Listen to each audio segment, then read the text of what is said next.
Alrighty then, we're back in the woods. Beautiful day out there. It can be like 70 today. Hi. Now before I was talking about the disposition of the weapon. What type of weapon? Long, short, sharp, or a baston. Today I want to talk about where we want to place our weaponry. Now, Bruce Lee, when he used to fight, he'd have his power hand, his right hand in front.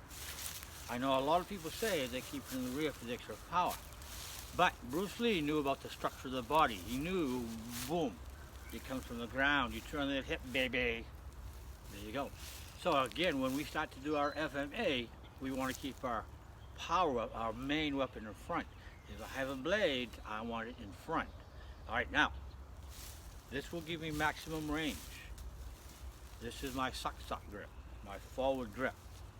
We can also go pakal grip. Traditional pakal grip, the one traditional from Dekiti, Tirsia, Siradas is here, blade facing backwards, so we can grasp and stab, jabbing strikes.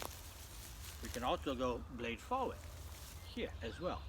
Now again, this gives us maximum range, our Dekiti strikes. Being from New England, I like to think of this as opposed to this.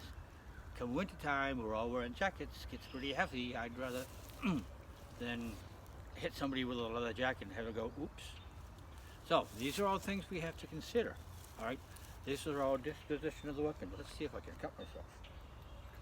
Now, when we go for a long weapon, again, forward. I'm going to go over my sticks for a second because this gets really cool.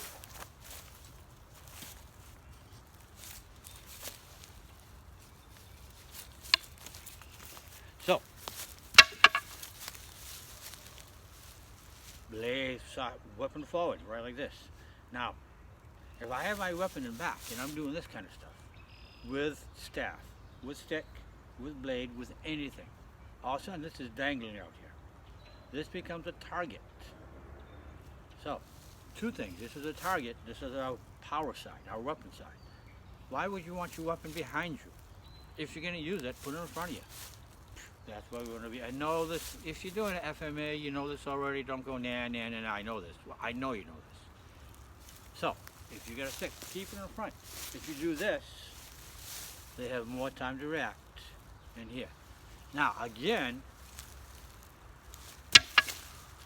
we train our boxing, boom, our boxing move, either lead. If you want to keep that lead side out front, your power side out front, good.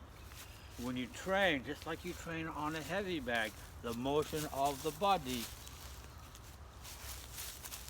the movement of the hips is what you want to train with a stick. So now we have the same motion, 1, 2. Now you notice this hand come up. So we have the same motion of the body. Now, if we go through a blade, and again, if you study the arts, you start to realize, yeah, the good arts, there's something about all of them that's the same. They're all different, but they're all the same. It's just like cooking dishes, different types of steaks. All right, so, you notice the second hand starts to move.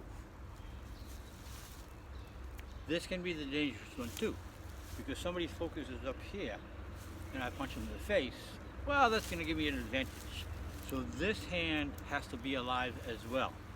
Too many times I see people protecting these cheeks and not these cheeks. These are the nice rosy cheeks. And if you fight, you know one of the real nice targets is right here. If you pop that baby, somebody might go, then you can pop it a couple more times. So this second hand becomes oh so importante, right up where you want it to be. So now we go to a spadidaga, our main weapon in the front, our big guns out front. But we always have that secondary ready to rock. Even if we don't have a weapon in the other hand, we still have that secondary ready to rock. So, main weapon in front, secondary in back. Oh, and if you don't have, let me cut my leg again. If you don't have something in your back hand has to become the weapon. Now, start to research that second-hand as well, because the way you use it is going to become important too. If you don't know what to do, I highly recommend the palm strike. You don't break bones. If you do know what to do, start focusing on targets on the head.